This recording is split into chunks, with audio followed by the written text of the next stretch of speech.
Welcome to the Health Coach Nation podcast. My name is Haley Rowe, and I'm a sales and marketing coach and LinkedIn lead generation service provider. I work with health, life, and mindset coaches and online service-based business owners to help them get more sales, shift their time to the client-generating activities instead of just the busy work, and overcome that social media overwhelm. Let's get into the show. If you're ready to take on your next paying clients, I have good news. My free 4 Basics of Client Attraction and How to Stand Out class is live at haleyrowe.com/client-attraction. In the class, you're going to learn the top 2 traits I recommend for most coaches and entrepreneurs if they really want to turn this into a career. You're going to learn how you can build demand for your services and stop getting crickets on your posts. You're going to learn the sales roadmap I used to improve my sales conversion rate and help my clients do the same. And you're going to learn so much more. So go to haleyrowe.com/client-attraction and get your copy of the class today. We could talk family, work-life balance, all the good stuff. So Neil, why don't you share a little bit about what you do and we'll go from there. Well, on the health side, the music side, business side, there's a whole lot of things we could talk about. Business side, let's start with family first. That's my most important fun. I have 4 daughters. We live on about 57 something, 60 acres now in the country out here. We've got another plot we're looking to buy, so I'm confused as to how many acres we actually have now. But we do a Heritage Seed Garden. We try to get our 10,000 steps in every day. We've been on a health kick for the last 15 years of blood work and diagnosis and determination of product and relative to anything in the environment that we have that is issues with my family, as we discovered my wife's conditions and issues in her health early on that really kind of changed the way we lived and eventually caused us to move to a location where we could get clean well water and raised organic ducks and chickens and get our cow meat off the hoof that's literally grass-fed, grass-finished. And so we've been on a health kick for quite a long time now. But in that process, also building a business and doing it online has been a huge component of helping me get there. Building physical brands, physical product brands on multiple channels from Amazon to Shopify to retail and other locations. And that's a big part of what I've been doing for like the last 12 years is in the e-commerce specific world. I was in digital marketing before that. I ran a staffing and high-end consulting company. And then I fired the man, IBM, in 2007 and left that company to start this about 18 years ago. So there's a lot of stuff that's happened in 18 years that has kind of led me to this place now, which I enjoy immensely, launching products and brands and serving the market with new things. Amazing. I love that. And when it comes to creating a product or deciding what you want to sell, if someone's listening and maybe they're a coach or they are a service provider and they're like, how do I decide, I want to sell coaching, but how do I make it a great product? How do I make it a great thing that people want? Any advice or things you go through with a client to decide what to sell? Well, I'm actually talking to a health coach right now who's going to potentially join our program because he wants to expand beyond just the health and wellness consulting and management of his clients. He wants to provide products to them that aren't just recommendations, but they're his formulations, his product, his base. And so he's coming up with some concepts and ideas to launch a brand, a physical product brand that he can then serve his client and base with. And it really gets down to, the products around you in your everyday environment. We've been conditioned to look at everything as a consumer. And that means everything in buying. What do we like? What brands we like? What do our friends like? Is this a great brand? Is that a great company? Would this product go better? Do I need this running shoe or that running shoe or whatever the case may be? And what we haven't been conditioned is to look at it from a seller perspective, more of an entrepreneurial perspective, and realizing that all of those products could be manufactured and made, and many of them are manufactured and made by people like us. And once you start to kind of put that hat on, you start to sort of recondition your brain to start seeing that there are product opportunities all around you. If you order from Amazon like 3 times a week, I don't know if you do, but we order like 4 times a week, I think, and trucks are rolling to our house constantly. Then you should recognize that about 62% by Amazon's own admission of all of those products are sold by third-party sellers like us. So why not you? And it really just gets down to understanding the condition that all of these products in your environment are possibly something you could sell. And the first question I got asked a long time ago in the consulting world when I first started, we hit our 7-figure brand, and I had a couple people that I was helping to just mentor through the process. And I remember I got on a call and this whole conversation went down. And the guy looks at me and he's like, I get it all, but what the heck do I sell? And it stuck with us for so long that it became a mantra of trying to solve that equation continuously through process and through conditional environment and looking all around you and coming up with a product list. And then just defining, like, who do I know? Where is my circle of confidence? And if you're in the health and coaching or even coaching marketing world, there's a circle of confidence around you of people who are buying products all the time. So why couldn't they buy one of yours? And what is it that they would want to buy? If you look at them, their condition in your environment in your home, and you say, hey, you know what? Everybody likes this type of blender cup, or everybody wants that type of running shoe, or everybody likes this type of resistance band. Why couldn't I build one of those? Why couldn't I create a brand around that? And really, the answer just gets down to understanding the steps that are required to get that done in a way in which it becomes a going concern or a business that is even worth more in the end than at any time during the business building phase. Actually, when you exit those companies, a physical product company has a huge upside potential, and that is it becomes a saleable asset. I love it. Yeah. And I'm really curious because you said, you can build a brand around your product or have your own branded product. So tell me more about what do you think is really important when creating your brand and establishing that so that people would actually want your product as opposed to somebody else's resistance band, for example? Yeah. Well, it's down to, if anybody's a health coach listening on this and they have, at least 5 or 10 clients, they have pulled a unique position in the market by which they've attracted those people to them and not another health coach. It isn't always just location. It isn't always just which gym they're a part of or where they're at particularly. It's the affect by which people resonate with other people almost at a frequency level. If you ever stepped up to somebody in the first 30 seconds, you're just like, I don't resonate with this person. I don't know why. I don't know if it's just their affect, their person, their size, they're not sized this way, that situation, the way they look, their eyes, anything. You just look at it in the conversation, you're like, you're just not jiving. We're not, as my kids would say, we're not vibing. And it's like, why are you not vibing? Why? Because everybody has a particular frequency, a tribe out there they just haven't established yet. And if you've started the base of that, what you understand is there's this know, like, and trust relationship that allowed that to occur, right? The know is you can do something maybe for me that others cannot. And I believe and know that it's possible.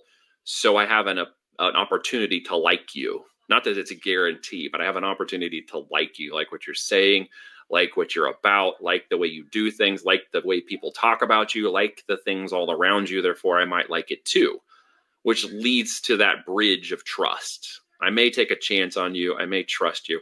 In the brand world, that is very similar to any product development in the same way that it's similar to your relationship and client-driven relationship. You just have to figure out what that tribe is that you're speaking to. When you find a product that fits into that, it's because the product itself is amplifying that brand. It's amplifying that know, like, and trust relationship to an audience of people out there. And in the great wide internet that we're in now, that can happen extremely fast. And videos can go viral and marketing can make huge leaps into millions of people, right? Even if you're just getting a video out there that's speaking at the first stages of your brand and your product and your type, and you're only getting 200 views, well, that's 200 people.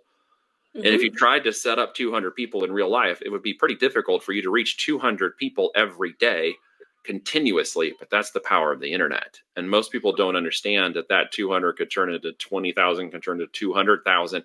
And pretty soon you could have a pretty good tribe who wants to buy physical products from you. Right. You may have some foundation of that know, like, and trust already established. And you might even be recommending other products, other workout routines, other supplements, other anything around your current business. The question just becomes, why couldn't you develop your own brand? Yeah. I think too, sometimes people are like, well, there's nothing special about me, or I'm not unique, or I'm not, I'm very introverted. So people just don't, sure. I'm going to have a hard time.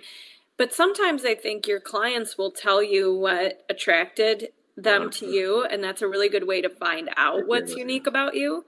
For example, a lot of my clients are very family oriented. I'm very family oriented. I tend to attract that, right? Or, Midwest, or, similar values to me. Correct. Right? That structure of conversation. Yep.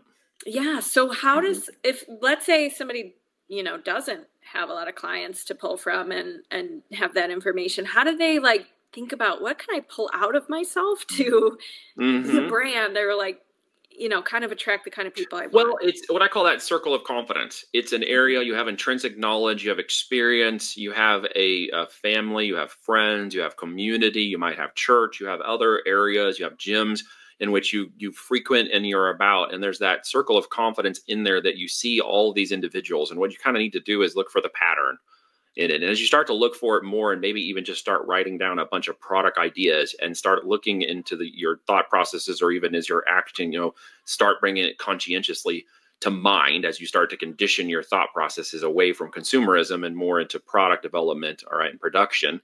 And that is just, they're going to start identifying products everywhere. You're going to start seeing them. We call it white car syndrome. So I had a friend who wanted to go buy a car, and he asked me to come with him one time, and he wanted this particular car. It was a white car. It was a Ford Explorer. He wanted the leather seats. He wanted this, particular vehicle. And we go down there, and he's so excited because this is the one he wanted, right? And as I'm driving in, I noticed there's like one other Ford Explorer on the lot over there, looks sort of like the white one that he might want, but he didn't see any of this yet. So he gets in the car, and as he's driving home with me, it's like the world opened up. Universe moved all of these white Ford Explorers into our path. And he suddenly started to realize in the conversation as we went home, he's like, well, there's another one over there. And he's like, well, I never saw that one.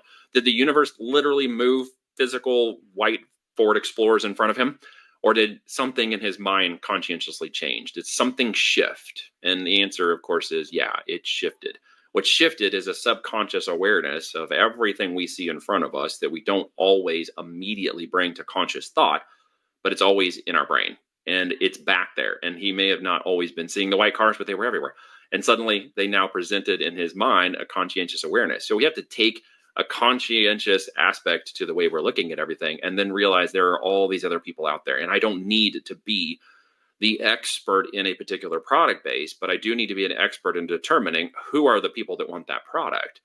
And through this conditioning of looking at our environment, this urban hack, we're going to find all of these product types that literally appear. You're going to end up with more ideas than you can possibly do in a lifetime. And that's a problem we can solve.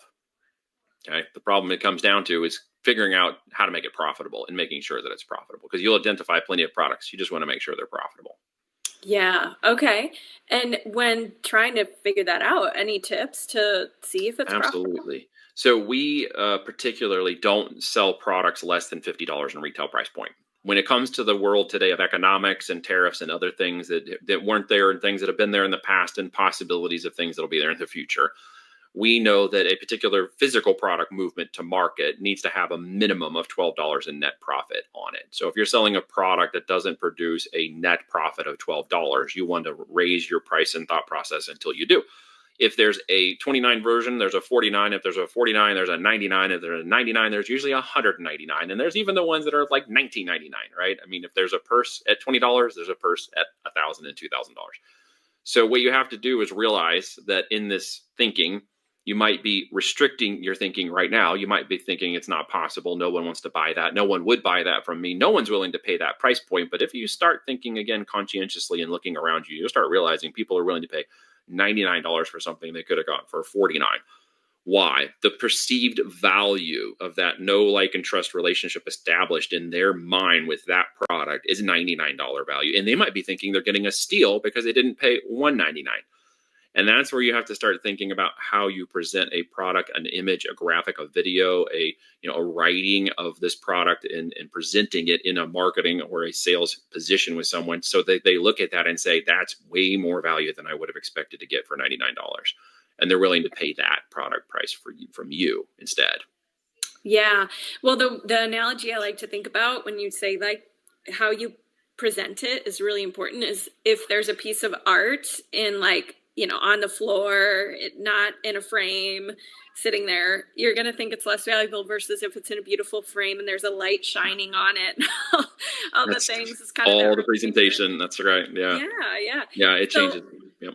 I used to work in business development and marketing for a company that was a product-based company. And I've also worked for companies that are more online services. Okay. And I got to see the difference between a product-based business and an online service-based business. Mm-hmm. And I have to tell you that when I see a product-based business, I am like, wow, I personally believe, and this could be a flawed thought, so you can correct me. Sure. It's so hard. It is so hard. I would go to these trade shows with the company. I would see all the things they had to deal with. And it made me want to do online services because I was like, oh man, well, it's hard to compare the two, right? Yeah, online services, digital services, certain components of profitability will be higher. But understand, in my experience in doing that, here's one thing that I have that you might not in a service-based aspect like that. I make money when I'm sleeping. Love it. Right? Yeah. I'm making money 24/7, 365. The brand is pushing things forward even when I'm not conscientiously managing it. The brand is evolving in ecosystems and online marketplaces to reach customers and audiences all the time, all year long. And I can create multiple variations of those. And most importantly, as I have been a service provider in the past, what I realized was that I was working a continuous job that did not create income without me. Therefore, I became the linchpin in any success. If I was hurt, if I crashed or something happened, my family would be jeopardized. And for me, it was a way of getting past the digital and connecting it with a physical component that also built it into the third thing, which was a saleable asset, what we call our platinum principle. It means that every time and energy and attention and money I'm putting into that brand is building an asset that becomes a saleable asset. It is very hard to sell a coaching only business, right? At the end of the day, that valuation comes back to you, and somebody else having to take that on is nearly impossible to replicate who you are. However, a brand, okay, can be replicated beyond you. It can be extended. It's a force multiplier. So with people who are maybe just doing purely coaching, purely client-based relationships, by developing, and it is a little harder at first to get the ball moving, but once it starts to move, the time, energy, and attention required actually are less. I know it sounds weird, but it's an inverse relationship with that hill push. So then it is such a point where I now have, an operator who runs 3-7 multi-7-figure businesses, and it takes one operator in a system of processes and AI and monitoring blinky lights on a dashboard, literally, because he's not out there moving the product physically. There are systems that move the product now, and he can run those 3 businesses, right? And I can have multiple operators, which I do have 4, who are running multiple brands that we control and own, who are running multiple businesses. And so that multiplication now allows me to set back and have an entire organization running behind me. And there's one of the benefits of a physical-based business model that I didn't have in my digital-based world before. Yeah, very and I well control said. the outcome because it's my brand and my product. No one, can ultimately stop me from moving prices, moving products, and moving opportunity.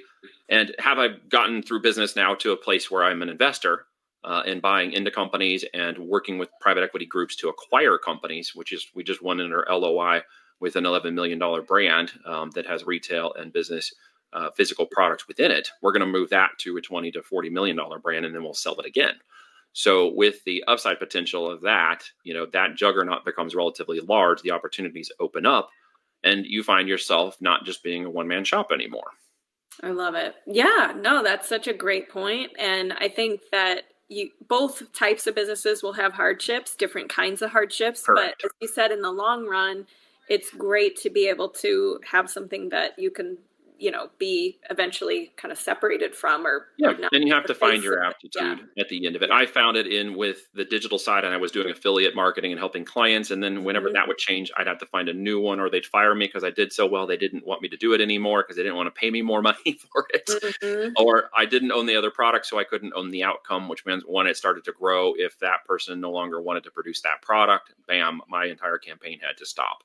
So I felt that I was on a hamster wheel with that. Right. And when I moved into that control, I also got the benefit of taking, fiat cash out of a bank account or situation where it couldn't necessarily be controlled as much in the market. And I can create a multiplication of that product by putting it into an inventory out of cash and into a physical inventory worth 10 times more than I paid for it. It became an asset, right? And that asset is something that I can utilize. And as the market moves, as anything goes up or down, as prices change, I can move with the market. And I've been in 18 years through some major market changes. Real estate crashes in 28 and 29. We had COVID in 2020, which created a huge problem for everybody and created a huge opportunity for many people, because in that first 3 months of 2020, we saw a hyper growth situation occur. We saw 10 years of growth in 3 months. Right. With the online world, we were able to surpass a lot of the challenges of meeting up or meeting in groups or meeting at a gym or meeting in locations or anything that would have been in a physical warehouse or any other kind of situation. We were able to plow right through all of that without an issue. And if that were to occur again, we'd be fine. If the market conditions change again, we'll adjust prices or demand with the market. There's a lot of this what's called elasticity of supply and demand that we can manage within a physical products businesses that others can't sustain. Yeah. So you had asked me on your podcast, what is the best advice you've gotten from maybe a podcast guest or someone you've worked with? And I'd love to ask you the same thing. Out of everybody you've been talking to and working with and all that throughout the years, what's something that has really stuck with you? It was an individual a while back. I'm trying to remember exactly who it was. I remember the phrase, and I wish I could remember their name to give them the accolade here, but it was the opportunity begins at the end of your excuses. And I remember that this situation, I was making excuses for things, and the individual just blurted in and just said, the opportunity begins at the end of your excuses. And once I heard that, I could no longer verbalize those. I had to actually take action on them. That's a great point. I love it. So, Neil, where can everybody stay connected with you after today? They can check out the High Voltage Business Builders podcast, which you were just gracious enough to be a guest on. So, folks, you'll want to check out Haley's episode when it comes out live there. Over 160 episodes there of experts talking about all kinds of things from e-commerce and wealth and building and wealth management and generational wealth opportunities of everything from real estate to physical health coaching and mindset, as well as physical products. Lastly, they can go over to voltagedm.com. That's voltagedm.com, where they can check out presentations, informations. I have a book there now about the strategies of building wealth without Wall Street through the use of e-commerce and physical product brands. So, and again, my last name is Twa. So you can also just Google that and you will not, me and the airline will show up. I didn't even know that. All right. Yep. Awesome. Well, thank you so much. Thanks so much for listening to this podcast. And if it's really helpful for you, I'd really appreciate if you share it and or leave a written podcast review. This tells the podcast sites that our show is useful and it will be promoted to more people that way. Thanks again.